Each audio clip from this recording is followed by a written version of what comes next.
Chapter 5 The Fundamental Unit of Life Science Biology Class 9। आज explain करेंगे मैं इस चैप्टर को मैं 3-4 पार्ट्स में डिवाइड करके डालूंगा, क्योंकि एक बार में मैं पूरा नहीं समझा सकता, मुझे भी समझ के डालना पड़ेगा क्योंकि मैं खुद 9th क्लास में हूँ। हाँ, तो यहाँ से while examine thin slice of cork, Robert Hooke saw that the cork resembled the structure of honeycomb consisting of many little compartments. Cork is a substance which comes from the bark of a tree. हाँ, तो Robert Hooke ने एक slice of cork यानी tree का एक slice लिया और जब उसके अंदर देखा तो उसे कुछ रूम्स से दिखे, या फिर अपन कह सकते हैं कंपार्टमेंट्स दिखे। Cork is substance which comes from the bark of tree. Tree का एक बार्क में से आता है कॉर्क, मतलब स्लाइस होती है। This was the in the year 1665 when hook made this chance observation through a self design microscope. 1665 में डिस्कवरी हुई थी, हुक ने करी थी, रॉबर्ट हुक ने करी थी, और वो करी अपने खुद के सेल्फ डिजाइन माइक्रोस्कोप से। जितने भी सारे साइंटिस्ट आए थे जिन्होंने सेल के बारे में नई नई चीज़ें बताई थी, उन्होंने खुद ने सेल्फ डिज़ाइन किया था microscope. Robert Hooke called this boxes cells. Robert Hooke ने जो उन कमरों को, उन कंपार्टमेंट्स को सेल नाम दिया। Cell is a Latin word for a little room. Cell जो होता है वो एक्चुअली वर्ड लैटिन का है। लैटिन लैंग्वेज होती है जिसका मतलब है अ लिटिल रूम, छोटे कमरे। This may seem to be a very small and insignificant incident, but it is very important in the history of science. ये इसका मतलब है कि वो बहुत मतलब कोई इम्पोर्टेंट चीज़ ही थी, पर इम्पोर्टेंट एक्चुअली थी भी क्योंकि वो हिस्ट्री ऑफ साइंस में बहुत महत्व रखती थी। This was the very first time that someone had observed that living things appear to consist of separate units. ये पहली बार ऑब्जर्व हुआ था कि जो लिविंग थिंग्स है वो अपीयर ऐसे होती है कि उनके अंदर स्मॉल पार्टिकल्स होते हैं, जैसे कि किसी भी सब्सटेंस के अंदर होते हैं, मतलब जैसे किसी भी थिंग के अंदर होते हैं। जैसे मान के चलिए मैं क्यूब कंसिडर करता हूँ, क्यूब जो है उसके वो भी एटम से ही बना है। जैसे लिविंग ऑर्गेनिजम्स है, सारे लिविंग ऑर्गेनिजम्स की सबसे बेसिक यूनिट जो होती है वो सेल होती है। The use of the word cell to describe these units is used till this day in biology. आज तक उन जो फर्स्ट साइंटिस्ट ने नेम दिया था सेल, वो आज तक वही यूज होता आ रहा है। Let's find out about cells. यहाँ पे एक एक्टिविटी है जिसको मैं शॉर्टली समझा देता हूँ कि एक अनियन बल्ब लेता है, यानी एक अनियन लेता है, एक प्याज लेता है, उसका एक पीस लेता है और पीस लेना है और माइक्रोस्कोप के अंदर देखना है, मतलब एग्जामिन करना है। और जब एग्जामिन करते हैं तो कहाँ पे है, what do we observe as we look through the lens can we draw the structure that able to see through the microscope on an observation sheet does it look like figure 5.2। और अपन उसके नीचे ऐसा कुछ examine करते हैं, ऐसा कुछ। Compound microscope का यहाँ पे फोटो बता रखा है, जिसको आप एक बार देख लीजिए। ऊपर से eyepiece, body tube, clip, microscope, slide, condenser, और नीचे से वापस स्टार्ट करते बेस, मिरर जो रिफ्लेक्ट कर रहा है, स्वाइवल, स्टेज जिस मतलब एक platform, object lens, arm, fine adjustment, coarse adjustment. एक बार ये पढ़ लीजिएगा। अब अपन चलते हैं नेक्स्ट पेज पे। We can try preparing temporary mounts of peels of onion of different sizes. What do we observe? Do we see similar structures or different structures? What are these structures? अब actually यहाँ पे वो बात हो रही है कि जो सेल्स देखे हैं, क्या वो अगर इस अनियन पील के पीस से ऐसे निकले हैं तो क्या दूसरे अनियन पील के पीस से अलग निकलेंगे? These structures look similar to each other. Together they form a big structure like an onion bulb. तो मतलब ये समझाना चाह रहा है कि भले कोई सा ही अनियन हो, कहीं से भी लाए हो तुम, उसके अंदर ऐसे ही सेल्स पाए जाते हैं। हाँ, we find from this activity that onion bulb of different sizes have similar small structures visible under a microscope. वही बात कर दी है इसने यहाँ पे। Cell of the onion peel will all look the same regardless of the size of the onion they came from. Size भी matter नहीं करता है, सेम जो सेल रहेगा, जो लैटिन की भाषा में स्मॉल रूम को कहा जाता है, वो सेम ही दिखते हैं। These small structures that we see are the basic building units of the onion bulb. अब ये जो यूनिट्स देखी थी अपन ने, ये जो यूनिट्स थी जिसके अंदर जो ये डॉट डॉट्स हैं वो न्यूक्लियस है, और जो आउटर कवरिंग है वो एक पूरा सेल है, या फिर अपन कह सकते हैं मेम्ब्रेन कह सकते हैं अपन। और ये कहना चाह रहा है कि वो जो है उसकी बेसिक यूनिट है, जैसे अपनी बेसिक यूनिट भी सेल ही है, वैसे अनियन बल्ब की बताई गई है बेसिक यूनिट क्या है, वो cell. Not only onions, but all organisms that we observe around are made up of cell. However, they are also single cell that live on their own. यानी बहुत सारे यहाँ पे यूनिसेलुलर और मल्टी सेलुलर ऑर्गेनिजम्स की बात भी की गई है। ये बता रहा है कि जैसे अनियन पील के अंदर सेल्स हैं, वैसे ऑर्गेनिजम्स, लिविंग ऑर्गेनिजम्स के अंदर भी सेल्स हैं, और कुछ ऐसे भी ऑर्गेनिजम्स हैं जो केवल एक ही सेल के बने हुए हैं। ये जो मोर टू नो है, ये काफ़ी इंटरेस्टिंग और बहुत ज़रूरी है। इसको आप मतलब छोड़ ही नहीं सकते, क्योंकि इसके अंदर बहुत कुछ बताया गया है। सेल्स पर मैं शॉर्टली समझा देता हूँ।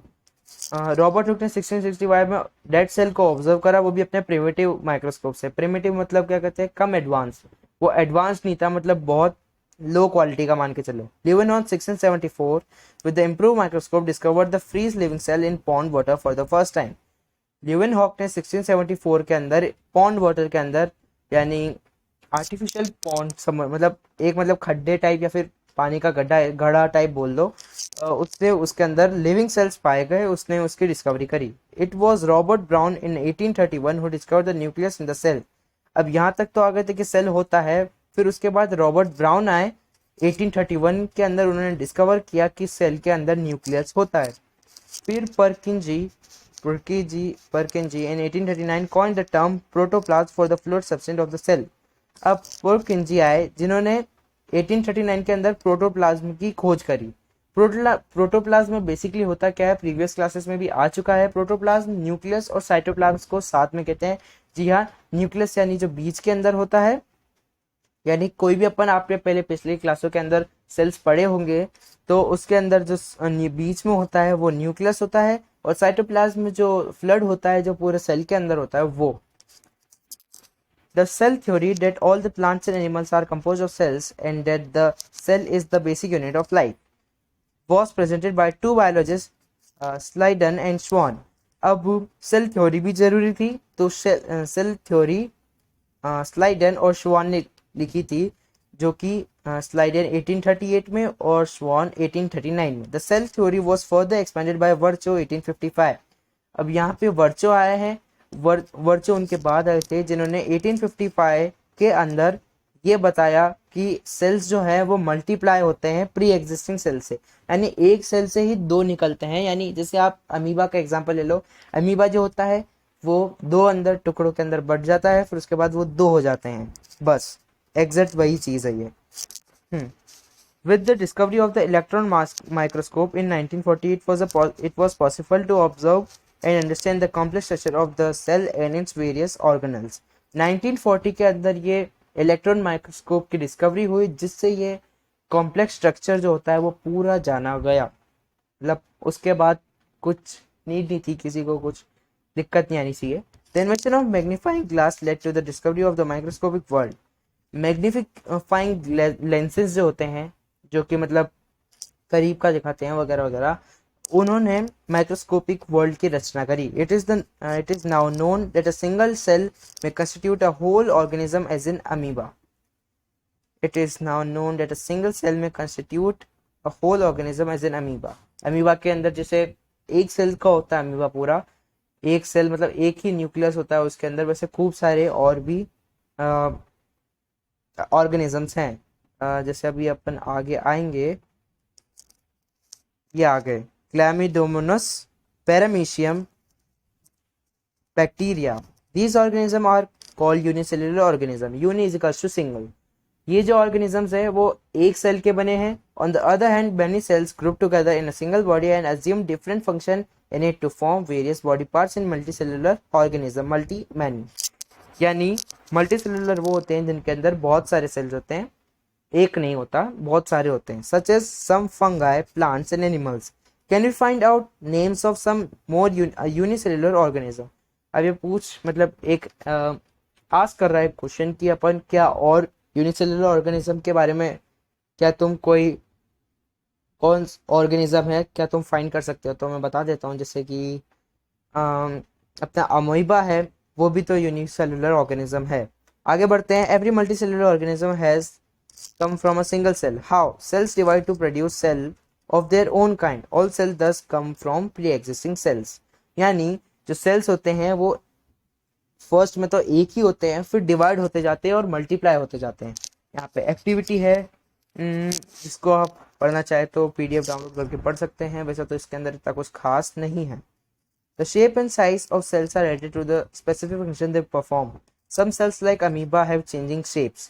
यानी शेप एंड साइज जो होता है वो स्पेसिफिक फंक्शन पे डिपेंडेंट होता है। जैसे अमीबा के अंदर एक ही सेल होता है तो वो चेंज कर एक ही सेल होता है तो वो उसका जो वर्क नहीं कह सकते, मतलब वो चेंज कर सकता है अपने शेप को। इन सब cases the cell shape could be more or less fixed and peculiar for a particular type of cell. Could more or less fixed as peculiar for a particular type of cell. इसके बारे में आपको बता के वापस या फिर comment box में डाल दूंगा, ये मेरे को थोड़ा सा देखना पड़ेगा। या फिर इसका या तो यूँ मतलब होगा, in some cases the cell shape could be more or less fixed as peculiar for a particular type of cell. कुछ कुछ जो होते हैं, कुछ कुछ केसों के अंदर कुछ कुछ बदल भी पाते हैं और कुछ कुछ नहीं भी बदल पाते हैं। मतलब एक है जो जैसे वायरस की तरह काम करते हैं, जो मतलब बॉडी के अंदर रखे तो लिविंग हो जाता है पर बाहर जाके नॉन लिविंग हो जाते हैं। ऐसे कुछ कुछ केसेस होते हैं। Each living cell has the capacity to perform certain basic functions that are characteristic of all living forms. Each living cell has the capacity to perform certain basic functions. यानी जो हर सेल जो होता है वो basic functions perform करता है और कुछ बड़ा बनाता है। जैसे मैं यहाँ पे बता देता हूँ प्रैक्टिकली इन द सेंस, जैसे पहले सेल्स होते हैं, फिर सेल्स ग्रुप होते हैं तो वो टिश्यू बनते हैं, टिश्यू ग्रुप होते हैं तो ऑर्गन बनते हैं, ऑर्गन एक साथ मतलब जुड़ते हैं तो फिर वो बनते हैं ऑर्गन सिस्टम, और ऑर्गन सिस्टम बन के वो पूरा बन जाते हैं एक ह्यूमन बॉडी, या फिर एक कह सकते हैं एक whole organism. How does a living cell perform these basic functions? We know that there is a division of labor in multicellular organisms such as human beings. ये अपन ने पिछले क्लासेस में पढ़ा है। Every single cell performs division of labor, यानी हर जो cell होता है वो बेसिक फंक्शंस करता ही करता है। This means that different parts of the human body performs different cells. Different parts of the human body perform different functions. अब जो है कुछ ऑर्गन कुछ पर्टिकुलर काम करते हैं और दूसरे भी कुछ पर्टिकुलर काम करते हैं, मतलब अलग अलग हैं, कुछ स्पेसिफिक वर्क के लिए ही बनाए गए हैं।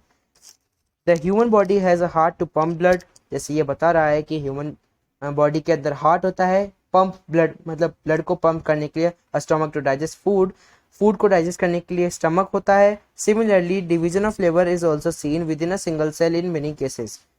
बहुत सारे केसेस के अंदर सिंगल सेल भी डिवीजन ऑफ लेबर करता है, क्योंकि वो अकेला, एक तो पहली बात अकेला है, फिर उसके बाद उस पर सारी जिम्मेदारी है, सारा काम उसी को करना है तो करता ही होगा।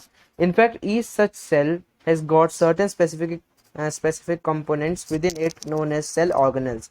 अब सेल के अंदर जितना भी माल मलीदा भरा होता है उसको सेल ऑर्गेनल्स कहा जाता है। Each kind of cell organelle performs a specific function such as making new material in the cell, clearing up the waste material from the cell, and so on. A cell is able to live and perform all its function because of these organelles. Cell जो है जिंदा उन्हीं की वजह से रहता है और फंक्शन भी उन्हीं की वजह से कर पाता है। These organelles together constitute the basic unit of life called cell. Cell इन्हीं चीज़ों से बनता है, बेसिक यूनिट ऑफ लाइफ, मतलब ऑर्गेनल्स को मिला के सेल बनता है और वो बेसिक यूनिट ऑफ लाइफ होती है। It is interesting that all cells are found to have the same organelle, no matter what their function is or what organism they are found in. अब यहाँ पे एक इंटरेस्टिंग फैक्ट है कि सारे cell भली अलग ही वर्क करते क्यों ना हो, डिफरेंट डिफरेंट वर्क्स करते हैं, पर सारे के सबके अंदर एक ही तरह का ऑर्गेनल पाया जाता है। मतलब एक ही तरह का सिस्टम कह सकते हैं अपन। जैसे फोन के अंदर चिपसेट होता है तो एक ही तरीके का चिपसेट पाया जाता है हर फोन के अंदर, हर सेल के अंदर एक ही तरीके का मलीदा भरा पड़ा है। What is cell made up of? What is the structural organization of a cell? We saw about that the cell has special components called organelles. अपन ने मालूम करा कि सेल के अंदर स्पेशल कंपोनेंट्स होते हैं जो मतलब अंदर होता है, उसे ऑर्गेनल्स कहते हैं। How is a cell organize? अब सेल को ऑर्गेनाइज कैसे किया जाता है, मतलब बनाया कैसे जाता है? If we study a cell under microscope we would come across three features in almost every cell. Plasma membrane. Every cell has plasma membrane, nucleus, and cytoplasm. All activities inside the cell and interactions of the cell with its environment are possible due to these features. Let us see how. ये शायद तक यहाँ पे नहीं जुड़ रहा है, ये शायद तक अच्छा यहाँ पे कनेक्टेड है, सॉरी। हाँ, तो वापिस से पढ़ते हैं। If you study a cell under a microscope we would come across three features in almost osmosis, sorry यहीं से कनेक्टेड है। Every cell, plasma membrane, nucleus and cytoplasm, all activities inside the cell and interactions of the cell with its environment are possible due to these features. Let us see how. Plasma membrane or cell membrane. This is the outermost covering of the cell that separates the contents of the cell from its external environment. अब जो outermost layer होती है उसको plasma membrane, cell membrane या फिर selectively permeable membrane भी कहा जाता है, वो आगे आएगा। The plasma membrane allows or permits the entry and exit of some materials in and out of the cell. जो प्लाज्मा मेम्ब्रेन होती है वो कुछ मटेरियल्स को अंदर आने की इजाज़त देती है और बाहर जाने की भी इजाज़त देती है। It also prevents movement of some other materials. The cell membrane therefore is also called as selectively permeable membrane. मैं बताया है सिलेक्टिवली परमिएबल मेम्ब्रेन भी इसी को ही कहा जाता है। How does the movement of substance take place into the cell? How do substance move out of the cell? Some substances like carbon dioxide or oxygen can move across the cell membrane by a process called diffusion. यहाँ मैं आपको पूरा diffusion समझा देता हूँ। Diffusion के लिए इतना सब कुछ पढ़ना जरूरी है ही नहीं।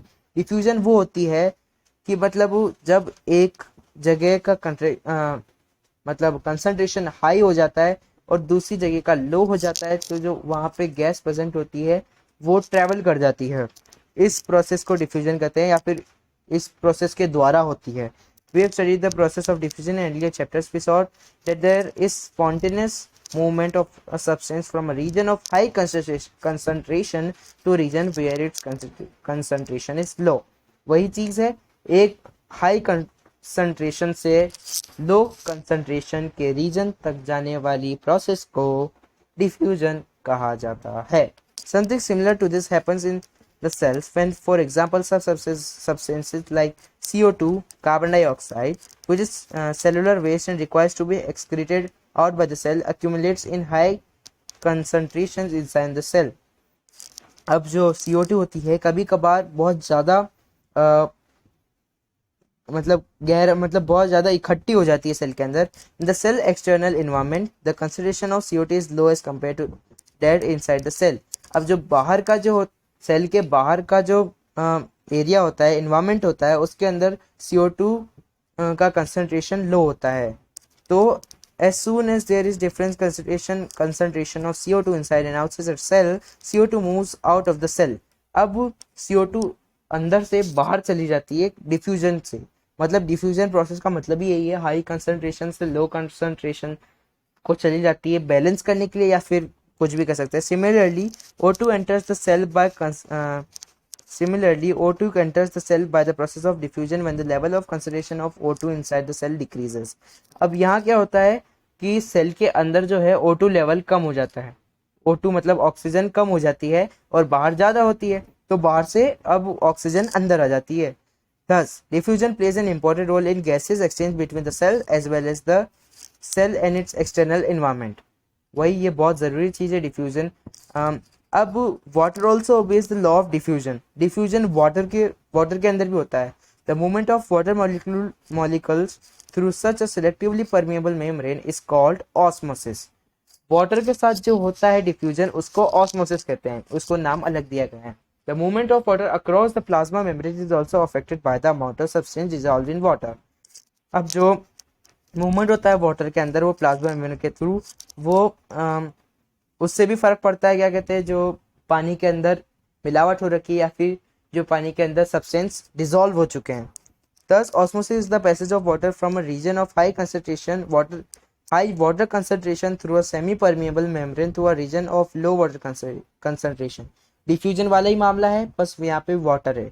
What will happen if we put an animal cell or a plant cell into solution of sugar or salt in water?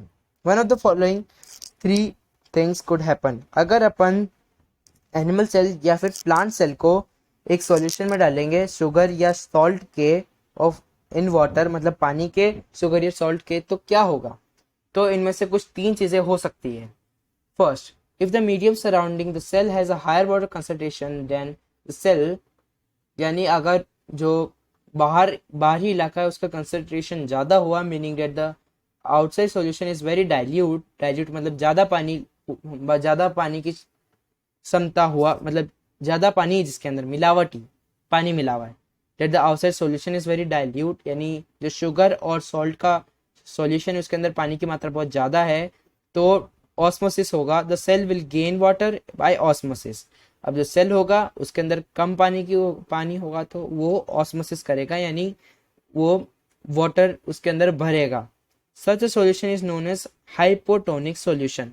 ऐसे सॉल्यूशन को हाइपोटोनिक सॉल्यूशन भी कहा जाता है. Water molecules are free to pass across the cell membrane in both direction, but more water will come into the cell then will leave.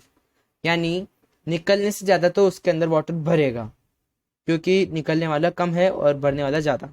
The overall result in the water enters the cell is like to swell up. यानी अब जितना इतना पानी बढ़ जाएगा तो जो cell होगा वो जो है सूज जाएगा, मतलब वो फूल जाएगा. Second, if the medium has exactly the same water concentration as the cell, there will be no net movement of water across the cell membrane. Such a solution is known as isotonic solution. अब अगर बाहर का इलाका भी बराबर dilute है और अंदर भी इतना ही वाटर भरा हुआ है, यानी इतना ही H2O है, तो कुछ भी हैपन नहीं होगा और ऐसे सॉल्यूशन को आइसोटोनिक सॉल्यूशन कहा जाता है. Water crosses the cell membrane in both direction, but the amount going in is the same as the amount going out. यानी जितना अंदर जाएगा उतना ही बाहर आएगा, तो बात बराबर ही है. Third, if the medium has a lower concentration of water than the cell, meaning that it is a very concentration solution, the cell will lose water by osmosis. Such a solution is known as a hypertonic solution. अब अगर पानी की मात्रा जो है बाहर कम होगी और सेल के अंदर ज़्यादा होगी, तो सेल का पानी कम हो जाएगा. अगेन और इसे सॉल्यूशन को हाइपरटोनिक सॉल्यूशन कहा जाता है. Again water crosses the cell membrane in both direction, but this time more water leaves the cell than enters in it. तो ज़्यादा पानी निकलेगा और कम पानी आएगा. Therefore the cell will shrink, यानी सेल जो है वो पतला हो जाएगा, यानी सिकुड़ जाएगा. Thus osmosis is a special case of diffusion through a selectively permeable membrane. अब आज का वीडियो मैं यहीं ख़त्म करता हूँ. अगले पार्ट के अंदर बाकी का पढ़ाऊँगा जितना भी बच रहा है. वैसे तो पूरा नहीं, 3-4 पार्ट्स के अंदर मैं वीडियो बनाऊँगा. लाइक करना, सब्सक्राइब करना चैनल को, और बस बाय.